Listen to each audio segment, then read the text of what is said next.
This is Out of the Basement, a podcast dedicated to radiation medicine.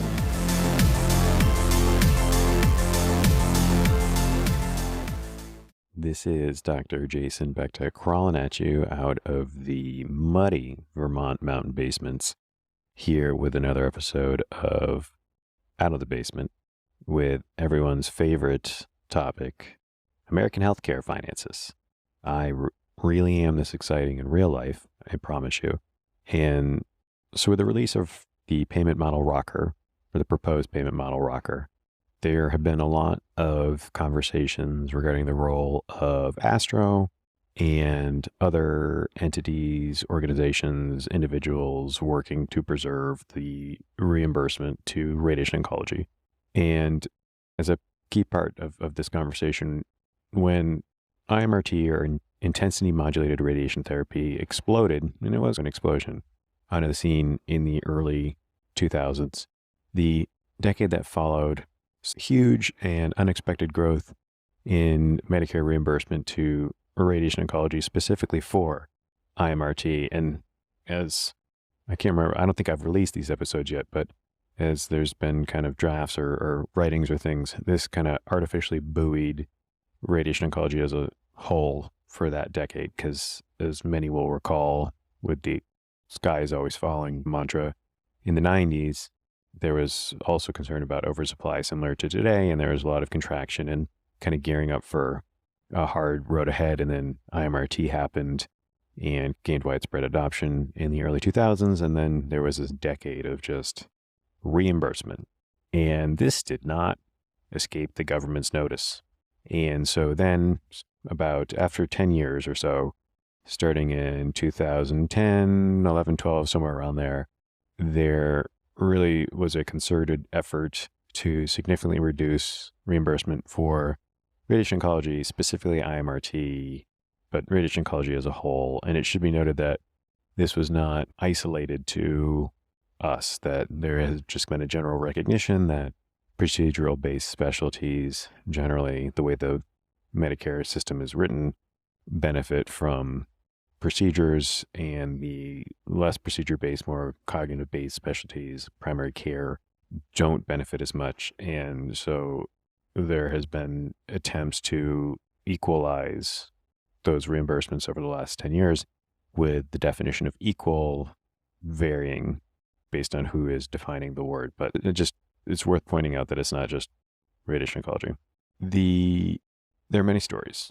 What I just said in those sentences is incredibly broad, and there's a lot of stories deep within those, buried within those, that kind of historical description that we'll explore later on. But the question should be, how is the sausage made?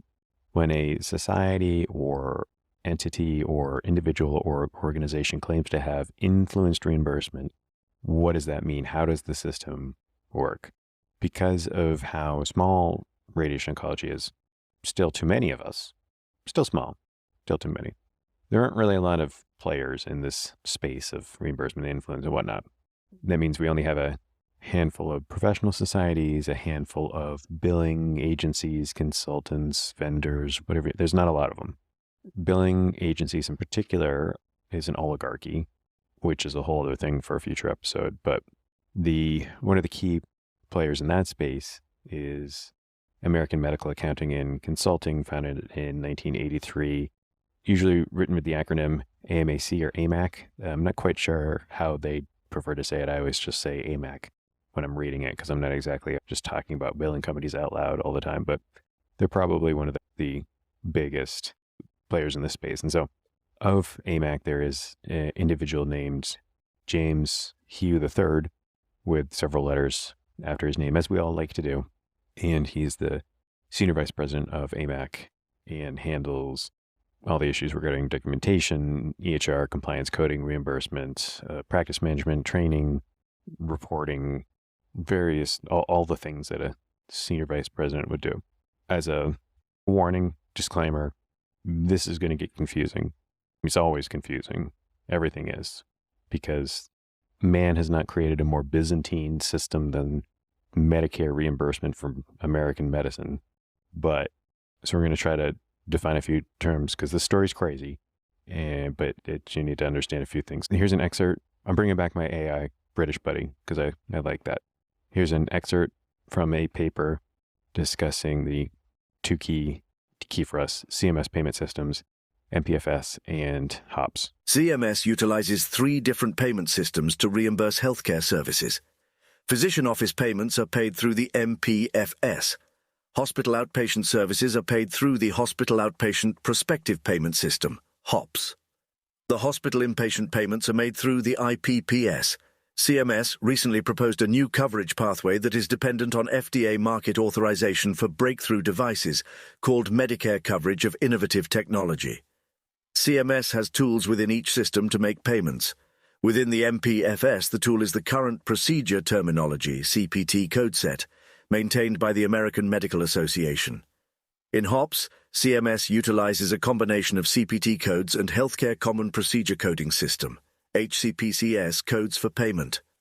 Although CPT codes describe procedures or services provided by physicians, HCPCS codes identify drugs, supplies, equipment, and non-physician services not represented in CPT. The CPT and HCPCS codes are grouped into payment categories called ambulatory payment classifications on the basis of the geometric mean cost. This is one of those all elephants are animals, but not all animals are elephants situations. And most of the time, when we as doctors are talking about RVUs, we mean WRVUs.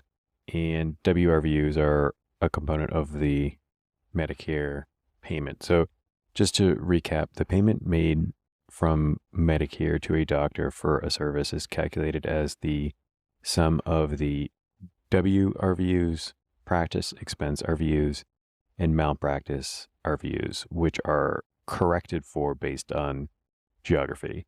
Then this sum is multiplied by a conversion factor, which is the dollar per RVU, which is around $33, $34 and well-off payment. This is the thing that, as I'm recording this, it's the middle of July, and CMS just released new numbers, and you might see on Twitter or in other places people talking about a couple percent cut and the conversion factor being compared to the 1992 conversion factor, which is $31-ish, but this is what that is and why that matters. So that's for the physicians, that's the MPFS. And the payment to hospitals for a service includes the CPT codes that we're all familiar with, again, we being physicians, and the HCPCS codes. But when it's described in these relatively simplistic terms, it's assuming a classic professional services agreement, private practice model where the doctor bills and collects professional payments, independent of the hospital billing and collecting technical payments. With the majority of physicians now W-2 employees, the entity that employs the physician is billing both professional and technical services and paying the doctor an agreed upon amount, which is usually tied to the WRVUs alone, which is why we focus on them so much. And it's, again, painting in broad strokes here, the WRVU is usually the major component of a CPT code's value. See, it's very confusing, but the key part here, MPFS, is physicians, OP, or HOPS, OP, PS, hospitals. And so if you ever looked at your hospital's billing or spreadsheets or been in those budget meetings, and I think many of us over the years will learn to just recognize certain CPT codes like back of our hands, and then you'll be looking at budgets and there'll be wacky numbers. You don't know what those are. And those are the HCPCS codes. But just to be clear, because that's a key part of this story, that's the whole, why this exists, what this means, things like site neutral payments, all those things. It's, again, 800 episodes for another time. But back to this story here. So I spend a lot of time searching around the deepest corners of the internet, reading about coding and billing and other dark arts. Sometimes I FOIA the government about the dark arts too, but that's a story for another time. So that's Freedom of Information Act, but very, very interesting, very useful tool. So in one of my internet searches, I happened upon an email chain and letter submitted to CMS several years ago, authored by AMAC, James Hugh, in his official capacity at AMAC, dated August 28th, 2015. This letter is sent to Andy Slavitt, who is at the time acting administrator at CMS, regarding a HOPS issue. I'll post the documents since I'm transcribing the majority of this with my AI narrator, but I'm gonna leave out some of the gritty details because otherwise this episode would be 1,000 minutes long. But these are verbatim translations. So here we go. Letter from AMAC to CMS in August of 2015. AMAC, which represents hundreds of cancer centers in reimbursement, compliance, billing, education, and documentation issues in oncology, would like to ask the Centers for Medicare and Medicaid Services to reconsider NCCI and ASTRO guidance concerning the complex simulation 77290 that occurs days or week prior to an IMRT physics plan cannot be charged. The Medicare Claims Processing Manual states the following. In the context of billing 77301, regardless of the same or different dates of service, CPT code 77014, 77280 through 77295, 77305 through 77321, 77331, 77336, and 77370 may only be billed in addition to 77301 if they are not provided as part of developing the IMRT treatment plan. The very poor wording of this document is a result in 2005 and later dates, from a CMS employee taking the wrong transmittal, 32 in 2003, and not using the corrected transmittal, 132 in 2004, that has caused all these issues. Yeah, I assume it's obvious why I love this. It's very easy to forget that this entire enterprise isn't perfect, and often it can come down to typos or new employees or miscommunications and butterfly wings, hurricanes, that whole deal. But in case you didn't catch that in the transcription, he is writing to the Centers for Medicare and Medicaid Services and saying, hey, the billing language here is wrong. It changed unexpectedly, and the wording is bad, and it is probably because you have a new employee and they copied and pasted the wrong thing. So a transmittal is the kind of the way the government's communicating these things out to the rest of us. And literally that is the point of the letter, is you got a newbie, they copied and pasted the wrong thing. Can you fix it? The letter continues. Transmittal 32. When billing for the planning of IMRT treatment services, CPT code 77280 through 77295 are not to be billed in addition to 77301. However, charges for those services should be included in the charge associated with CPT code 77301. Transmittal 132, which is a correcting to transmittal 32, if using CPT code 77301 to report IMRT planning services. Do not report CPT 77301 with the same line item date of service reported for CPT codes 77280 through 77295, if these codes are also billed during a patient course of therapy. CMS instructions make clear that CPT code 77290 may be charged in addition to CPT code 77301 only if these services are not provided as part of developing the IMRT treatment plan. As CMS knows, the simulation process and treatment planning process are two distinct and separate components of the initial treatment preparation process. The skill sets of the practitioners who are involved in the simulation and planning processes are different, to the point that different certifications and registrations are needed to capture and plan the treatment. These services are typically performed on different dates of service, and it is not uncommon to use the initial simulation as a tool to select the appropriate direction for treatment. Given this separate nature of the components, they should be viewed individually and not collectively. The Office of Inspector General has been inappropriately obtaining refunds from hospitals for the past several years because of this issue, and has been interpreting the guidance incorrectly. Please see attached history of 77301. Please restore the ability for hospitals to charge 77290 prior to a physics plan being developed, which might be an IMRT plan or it could be a 3D plan. So that's the letter that I obtained on the official government CMS website. Basically, it's part of the official record.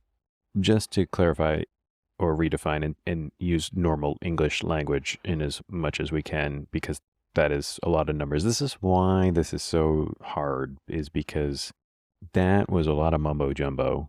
And this is a very complex thing we do, and we don't make it any easier by using these crazy code systems. But what basically happened is that, so 77301 is the CPT code for IMRT treatment planning. And so I always assume the majority of people who are listening to this are also radiation oncologists, but just to recap, in the course of treatment planning, after the consultation, if we decide that someone needs radiation therapy, the first step is for them to undergo a CT scan, which we call CT simulation, which is historical language, but it's a CT scan. And then we look at that CT scan and we do all of our contouring and treatment planning, or it's handed off to dosimetry and physics for additional planning done on the computer. And what happened was that, so traditionally, and for 3D this is still the case, but CPT codes are dropped, or when I say dropped, billed or paid or whatever. So CPT codes are dropped for each kind of key part of a treatment situation where a distinct service or something is performed. Because again, you got to remember that to us or to outside viewers, all these things are to get someone on a treatment for radiation therapy. All these things are just how it is. But to really drill down, each of these things that we do is a distinct skill with its own sort of overhead costs, requirements of time, expertise, yada, yada. And so historically, when the CT scan for the CT simulation was performed, that's one CPT code dropped, the 77280 or 2 through 290. Then when you're doing the treatment planning for IMRT, that is a separate code, 77301. This is logical. I actually completely agree with the argument here, where those two codes exist and are dropped because those are two distinct things. The CT scan is different than the IMRT treatment planning. It involves different equipment, with the simulation requiring a CT scan and the IMRT treatment planning requiring TPS or treatment planning software.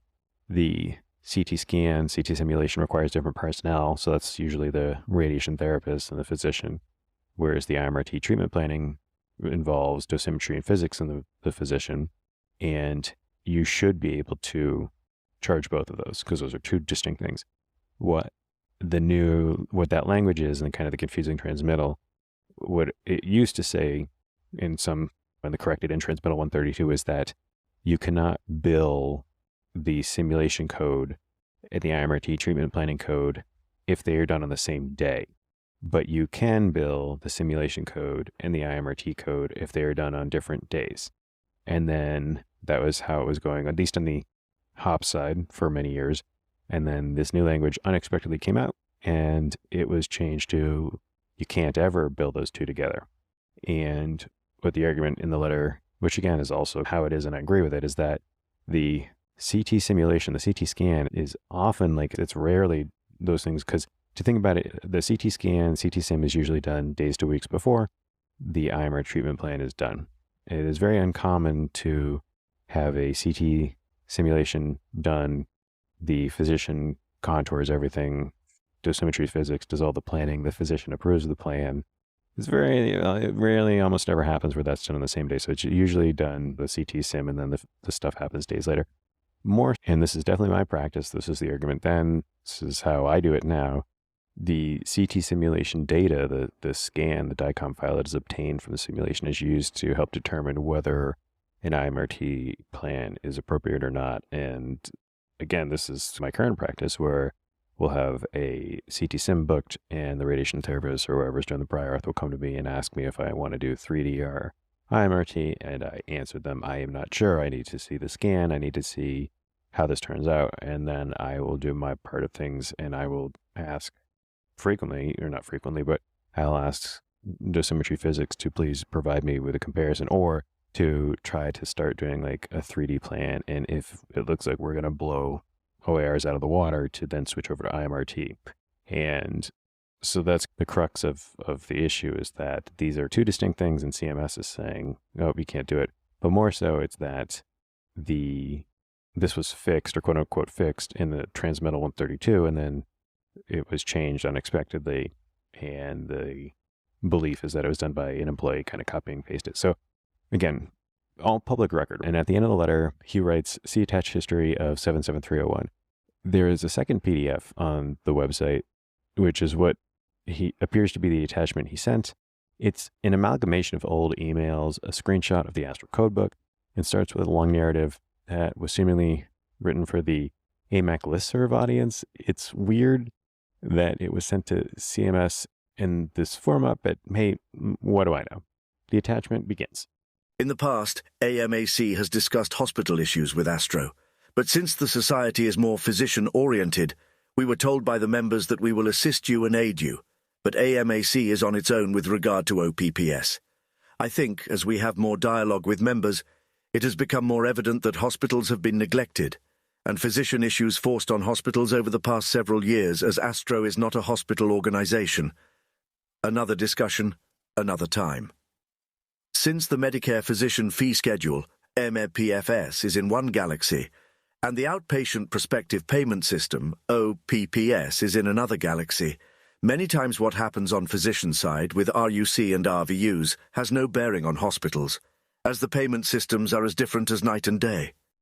Just to jump in here, this is the argument that when I am critical of saying Astro has not done an effective job of lobbying for protecting our reimbursement, the counter argument is yes, it has, by influencing the RUC. So the way this all works in terms of how do we get paid for anything? So there's a conversion factor that's passed by Congress, but so each of these things we do, the CPT code, so IMRT planning or CT simulation, when those are given a code, because those are identified as distinct services, that's the CPT code, then the CPT code is given a value, an RVU value, which is made up of those three subcomponents of the work, practice expense, and malpractice expense multiplied by or adjusted for the geography.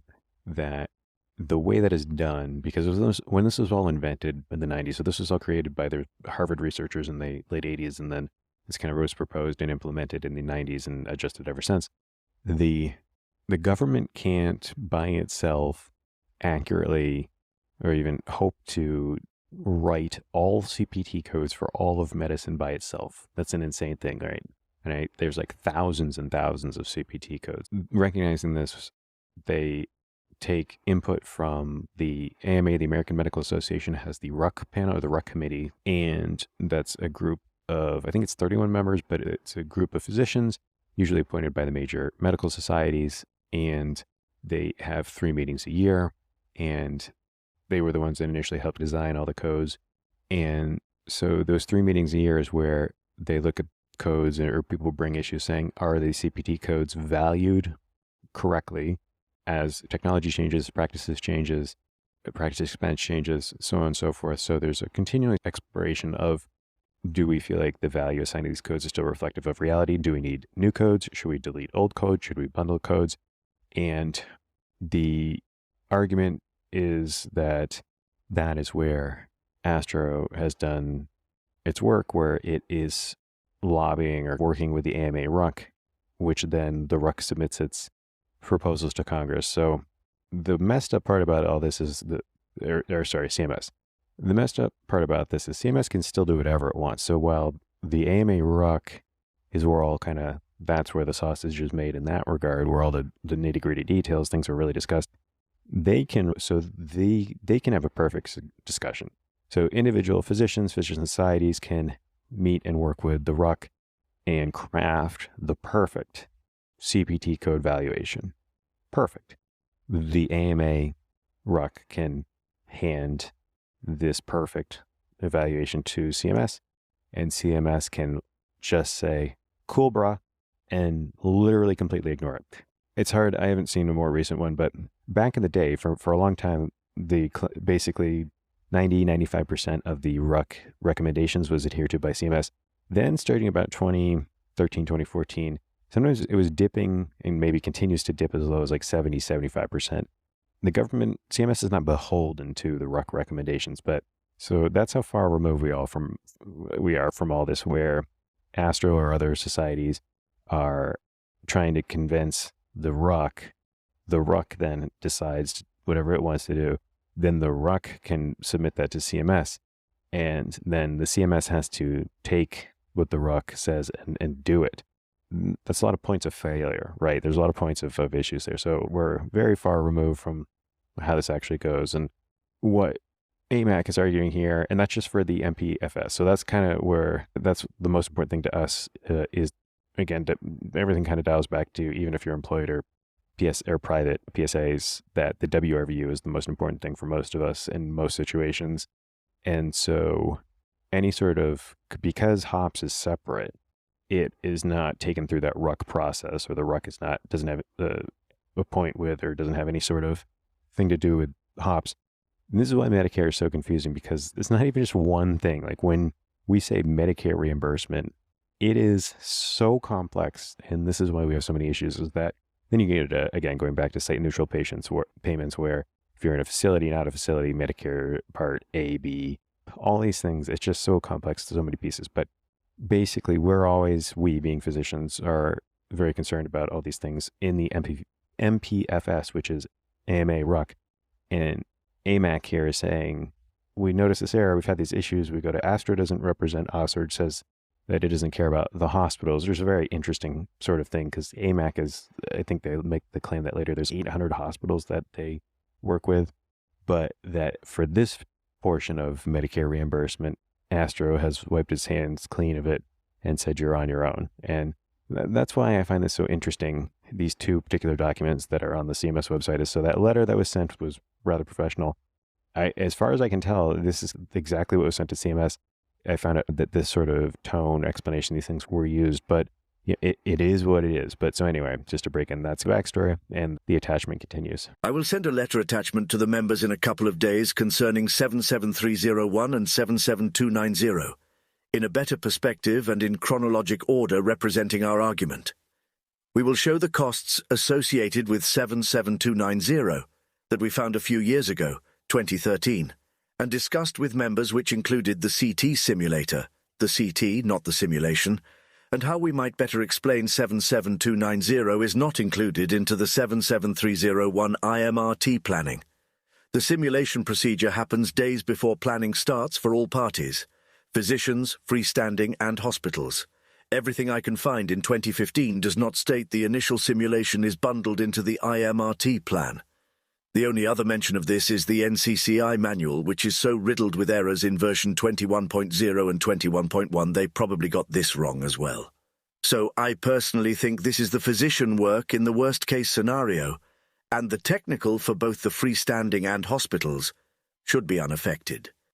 And again, just to clarify, when he says that the cost, or why it shouldn't be bundled, factors in the CT, not the CT simulation, what he's saying there is that part of the CPT code valuation is supposed to reflect practice expense, and that for the CT simulation code, which we most commonly are, it's again 77280 to 77290, part of that code's valuation should include the practice expense of a CT scanner, right? So you can't do a CT simulation in modern day. I haven't seen a conventional simulator, despite my intense efforts. Those seem to have vanished off the face of the planet, but you cannot do a CT simulation without a CT scanner, and a CT scanner is not free.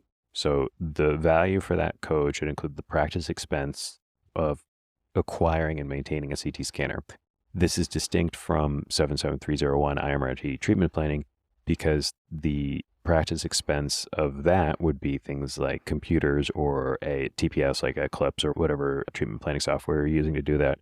And it is inappropriate to just bundle the CT simulation code into the IMRT code, but because those don't reflect the same things. Now, it would be different if it was saying we're going to bundle the simulation code into the IMRT treatment planning code and consequently increase the value of 77301 to reflect different practice expenses, but obviously that's not what happens. So that's a confusing thing.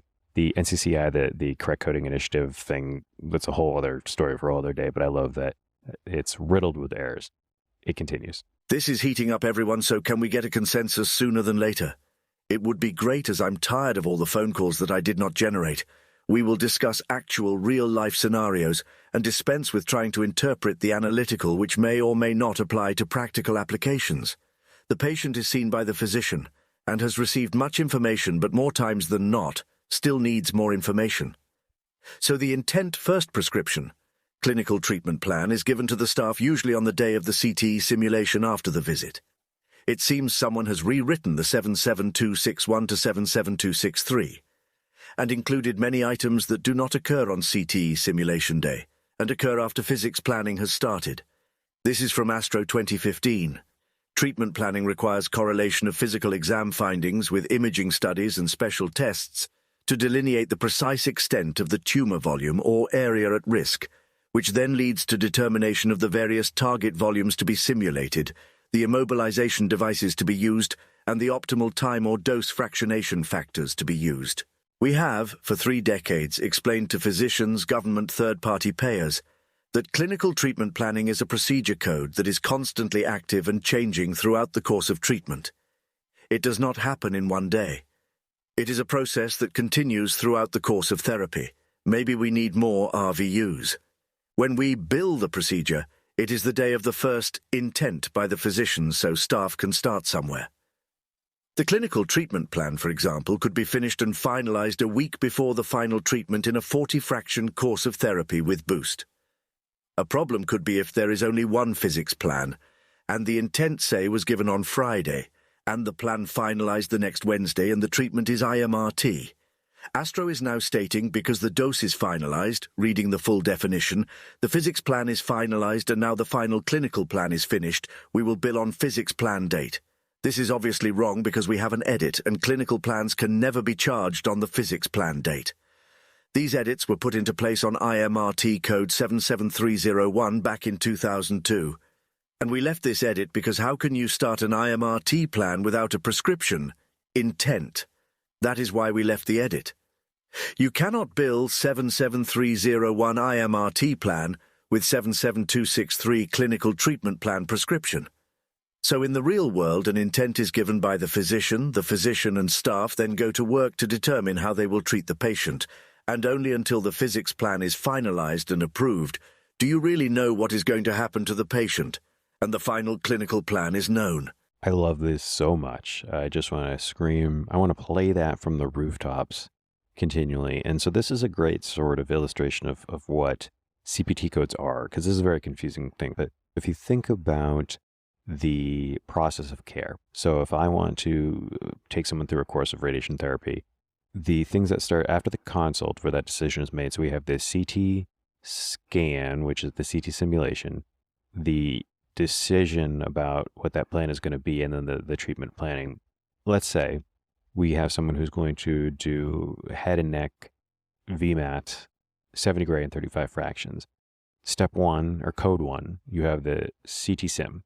So the process of bringing the patient in, using the CT scanner, using the expertise and the skills of the radiation therapist to immobilize, do the immobilization, assess if it's correct, that is thing 1, procedure 1, which is, in that case, 77290, or the simulation, complex simulation.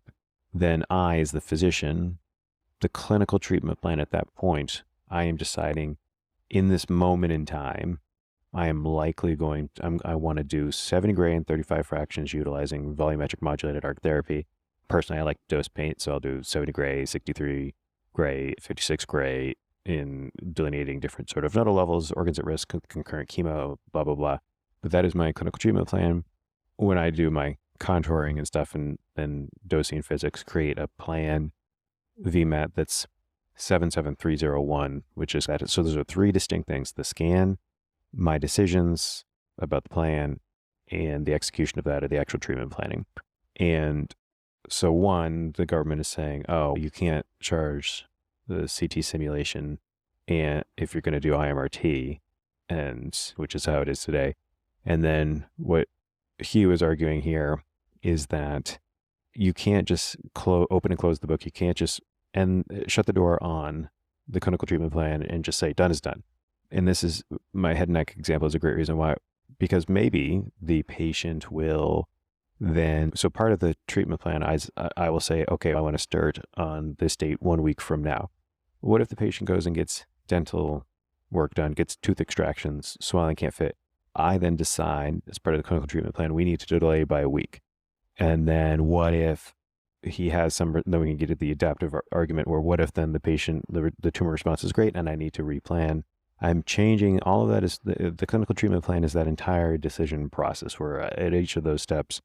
And that's why I just love this kind of passage is a great illustration of how medicine is billed and thought of here in America. But I love that. So anyway, the letter continues. 75% of all treatments to radiation patients are performed in a hospital. The hospital does not build clinical plans, physician only, and only performs procedures under the physician orders. To take away a complex simulation, when an IMRT plan, could be brachytherapy plan, 3D plan, has not even started or finalized is absurd to the hospitals. Hospitals drop claims monthly, vast majority.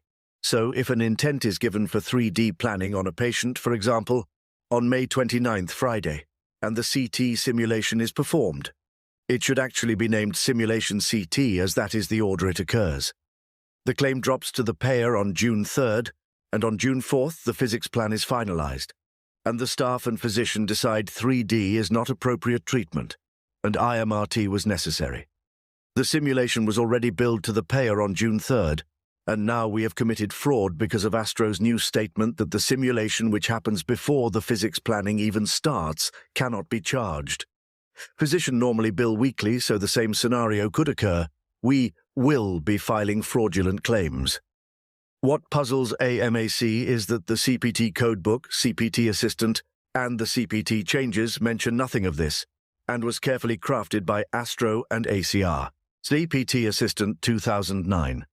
Before IMRT treatment planning, the patient undergoes a procedure known as simulation, which is a process that physically aligns the patient for treatment and is reported in this instance by code 77290. Therapeutic radiology simulation-aided field setting, complex. We cannot find any other verbiage to the contrary in any authoritative CPT publication. Why did Astro state this in the FAQ and maybe in an update to the User's Guide 2015? And never state this in the CPT codebook, CPT Assistant book, or CPT changes? Did we miss something? We could not find it?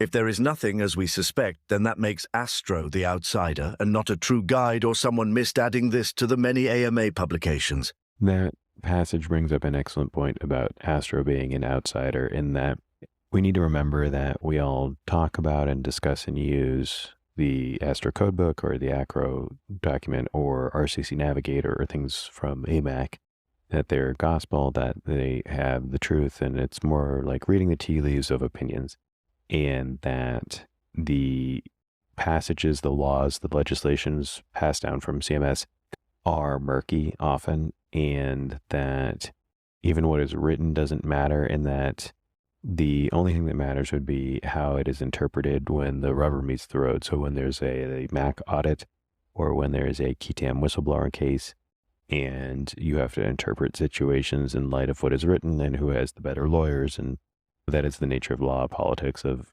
everything. But these resources are, just like this podcast, opinions of a person or persons and not gospel truth. So this next part of the attachment here, I chose not to transcribe. One, because I think this style of text would be difficult for my AI narrator to handle. But two, I think it's too complicated to just read word for word and requires some exposition while going through it. So I'm going to quote here directly. We realize you have to worry about RVUs, and maybe to keep from losing RVUs for 77301, you sacrifice 77290. We will show you the average scenarios below. Again, the concern from the government was that there was this huge increase in spending on radiation therapy due to IMRT for a decade. So therefore, the natural reaction was to closely examine IMRT and see if there was a way to control that. So there has been and continues to be this quote unquote attack, or at least increased interest in 77301. And so that statement of sacrificing 77290, that kind of aligns with that, where this is not written anywhere, this is not an official sort of thing, but it's very conceivable that in these back and forths, if anyone has seen the play Hamilton where they reference no one was in the room where it happens, I find it totally reasonable that was a conversation that can happen, is that in the course of trying to keep 7701 from losing significant value, it was, well, what if we agree to bundle 77290 with 301 and 301 stays intact or whatever level? That's a pretty reasonable sort of conjecture on his part. And I think that's a reasonable sort of, and that would also explain the timeline why, when there's this intense scrutiny around this time of 2012, 2013, why is the only thing that changed the Astro coding book to this language, and the official CPT, CMS stuff from earlier does not mention this?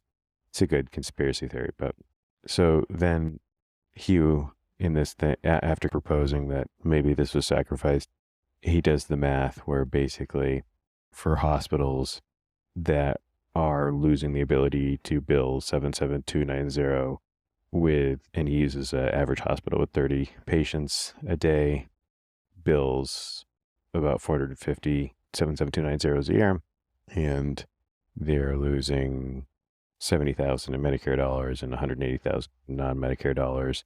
He does some other math and basically just shows that there is actually, by bundling these things or back to our agreeing to it, there is a huge loss in reimbursement yearly for hospitals by this, and that he writes, I think I would have preferred a reduction on RVUs for 77301. This could have been negotiated with a reduction of $200 to $300, and we would have still come out better. Little conspiracy theory there that, I gotta be honest, I think is what actually happened, but let's continue on. So we do not understand why you simply cannot remove the FAQ and update to the user's guide, when Astro ACR should have added it to CPT and did not. So the user's guide is only one guideline, and not the final authoritative guidance. Astro has put AMAC and any other company that represents providers in a very difficult position. The other problem is IORT 77469. In CPT Codebook, CPT Assistant Codebook, and the CPT Changes Codebook. The only code bundled into 77469 is 77470. In the user's guide, it states simulation and devices are included on the physician side but not on the hospital side. So the hospital can bill a simulation and all the devices, but the physician cannot. Why did Astro decide to add this to the user's guide when all other authoritative guidance states the physician can charge these codes? I contacted the director of OPPS and deputy director of OPPS a couple of years ago, and they said CMS policy is you can bill the 77290 that happens days before an IMRT plan, and stated they would instruct the OIG of this policy if they were not familiar with this charge scenario. Apparently, CMS enforcement agrees with Astro currently. I discussed this with DOJ attorneys in a legal seminar meeting and why they have different views on rules. I asked the DOJ attorneys when CMS policy states the opposite of their understanding who is right. The DOJ said it's whoever wins. So if a provider has enough money, we could win and bill 77290. AMAC has overturned many rules and regulations and CCI edits in the past with success. We fought this battle and won back in 2003 and 2004 with Dr. Havesi, Dr. Steinberg and others, and it keeps creeping up every several years. The NCCI stated this recently, but no one else. And we have been so busy I've just not had time to discuss this with Dr. Rosen. Maybe I need to now. This might be the most true thing ever written in an email, by saying that the DOJ says whoever is right is the person or entity who wins. And many times, most of the times, I'm not going to say all the time, because most things in medicine are not black and white. And that's true for not just medicine, but the entire world. Whoever has the best lawyers wins. Right and wrong are myths. And he is talking about here, and this is something we see to this day, and we have this discussion on Twitter, and it comes up again and again, of direct versus general supervision, where CMS came out with pretty clear guidelines about radiation therapy in a hospital outpatient department can fall under general supervision, and Astro and RCC and ACR and various other sort of organizations said, whoa, and they handcrafted this interesting sort of argument about how radiotherapy could, sure, if you want to think about it in a certain way, be delivered under general supervision. If you want to do IGRT, well, that's actually a diagnostic procedure now in that kind of instance, and diagnostic procedures are not to be delivered under general supervision. And at the end, for that whole kind of thing, because it is a version of an interpretation of legislation, but there's just limitless examples of this where the intent is to be clear, like as in they want to be clear, but anytime any sort of legislation or medicine or anything is written, it's always just defining what is the meaning of the word is. Anyway, so the next part of this attachment, so in the structure of this attachment, he has this narrative, and then it is the snapshot of the Astro. What they're calling the Astro codebook is called the user's guide at this point in time, or maybe it still is, but so then a screenshot of the Astro user's guide. And so now he's going to input actual emails from 20 years ago now. These two emails, this is the one he sent to CMS and then CMS's response. This was sent in the 2005, 2006 era. And there's some other ones that I didn't include when you can look at it for yourself on the documents. But so here's the actual sort of email conversation he included. Hello, Cindy and Joan. Happy New Year, and I wanted to congratulate everyone. A great job for 2006. Back in 2003, when Debbie Hunter came to work, she sent out transmittal 32 that stated the following. When billing for the planning of IMRT treatment services, CPT codes 77280 to 77295 are not to be billed in addition to 77301. However, charges for those services should be included in the charge associated with CPT code 77301. I contacted you both concerning this information, as well as copying this to Astro, and we all agreed this was an error. Your office sent me the update verbiage and we approved. And then on March 30th, 2004, the correction came out in transmittal 132 stating the following. If using CPT code 77301 to report IMRT planning services, do not report CPT 77301 with the same line item date of service reported for CPT codes 77280 to 77295. If these codes are also billed during a patient course of therapy, well, we must have a new employee that does not know the history of this. And they have dredged up an old issue that has been settled a long time ago with the Paul Rudolph days. The new transmittal, hospital transmittal, R786CP effective January 1, 2006 states, when billing for the planning of IMRT treatment services CPT codes 77280 to 77295 are not to be billed in addition to 77301. However, charges for those services should be included in the charge associated with CPT code 77301. May we please send out an email to all of our clients?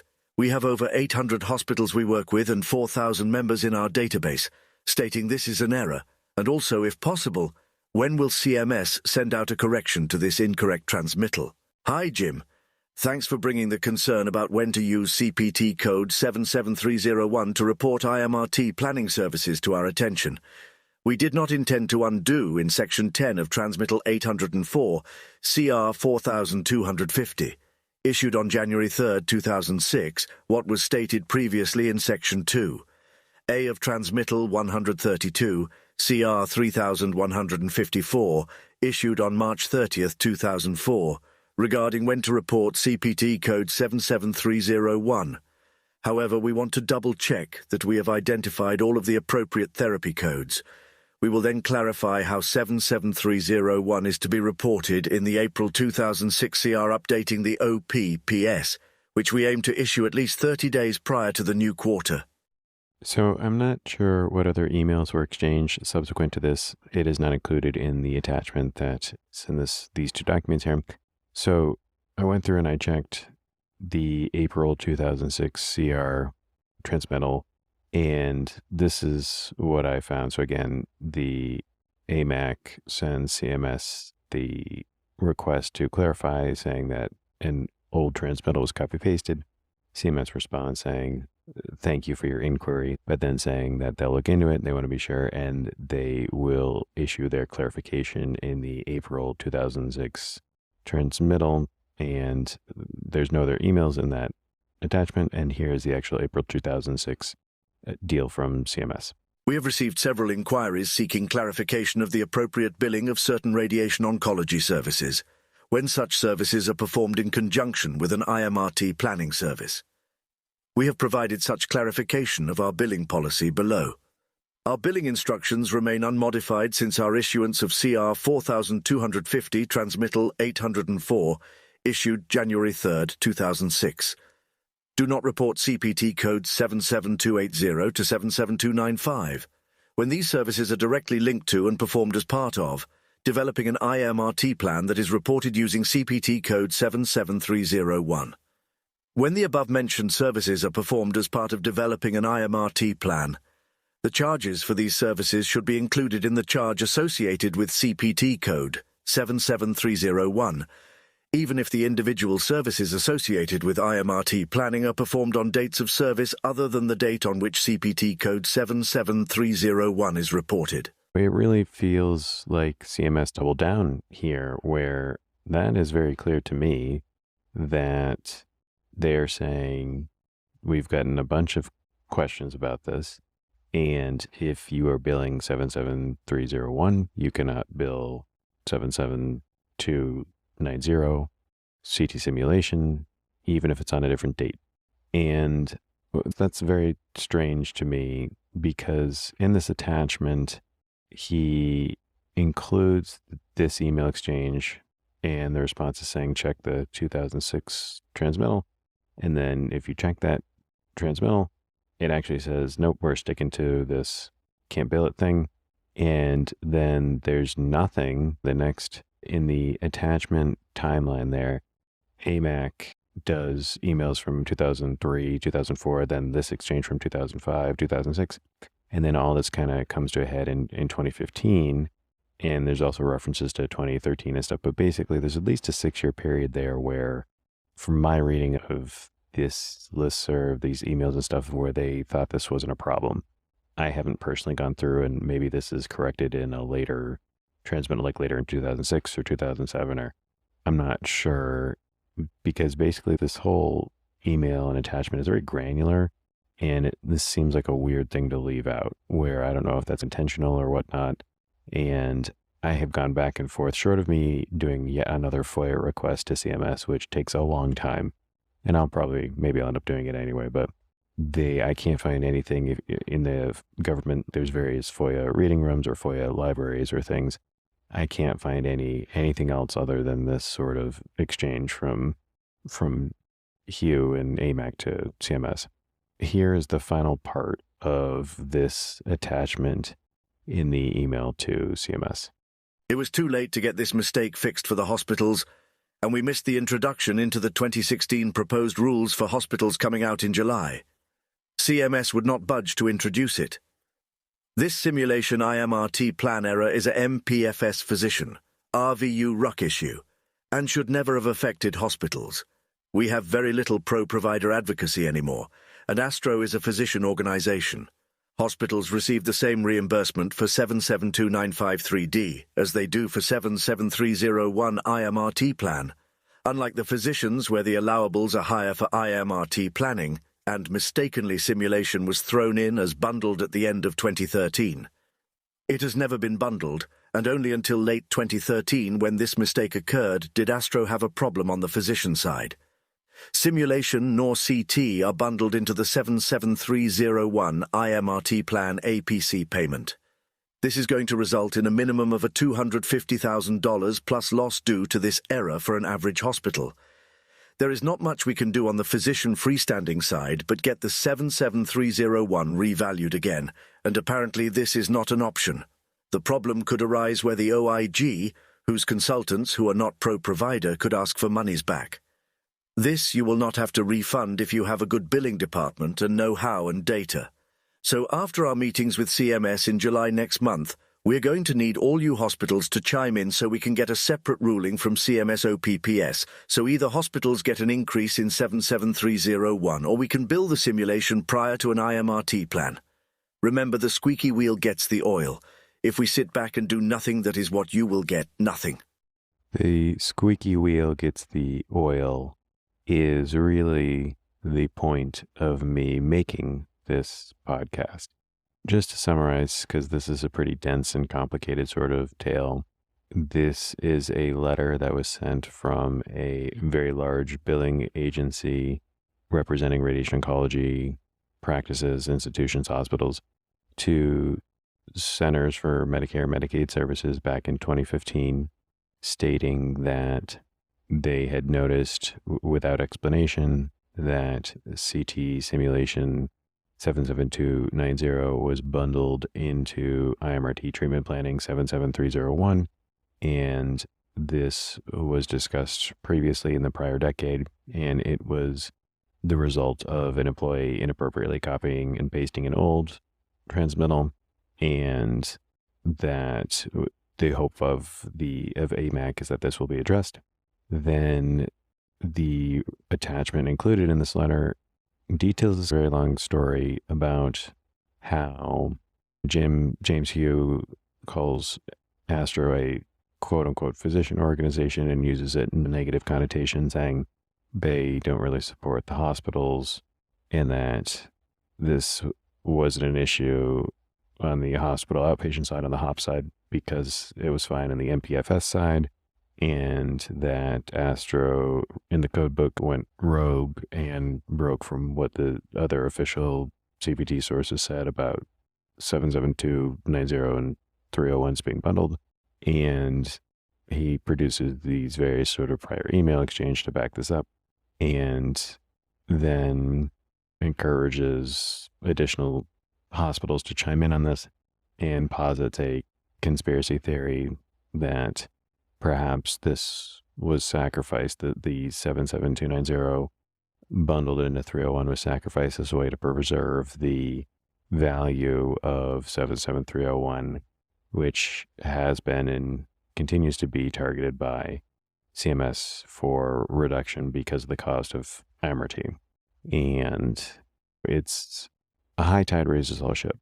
And it's interesting to hear this sort of take in it, because as a physician myself, and as someone who is looking at this in 2023, after everything that's gone on with with the radiation oncology's fall from grace, as it were, of becoming the least competitive specialty in all of medicine from the medical student match after 15, 20 years of being the most competitive specialty in the match, and the turmoil that you see in the discussions on the internet and in real life and whatnot, and that some of the same criticisms that are being levied now were brought up here. This could have been an SDN post, honestly, where this was criticisms that have been said in other places, but this is sent to the government by a guy who's not a physician, who is not reading SDN, although maybe he's one of the posters, I don't know.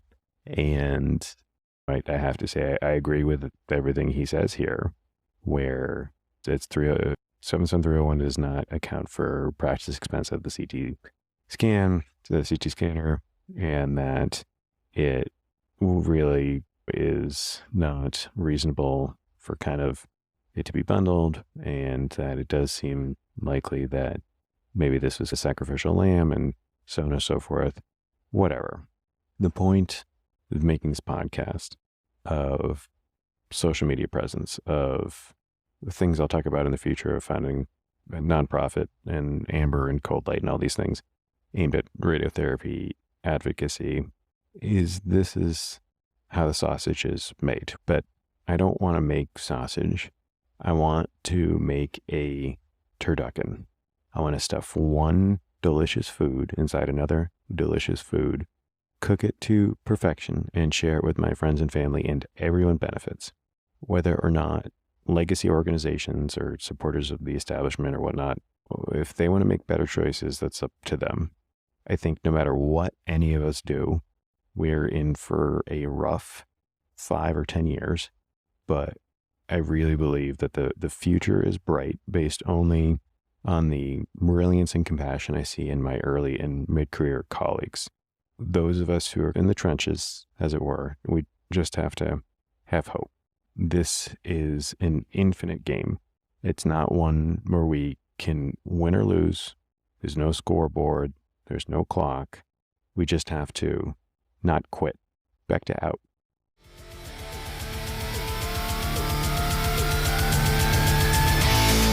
This has been a Photon Media production. Don't forget to like and subscribe on whatever platform you use to listen to us. Be well and beam on.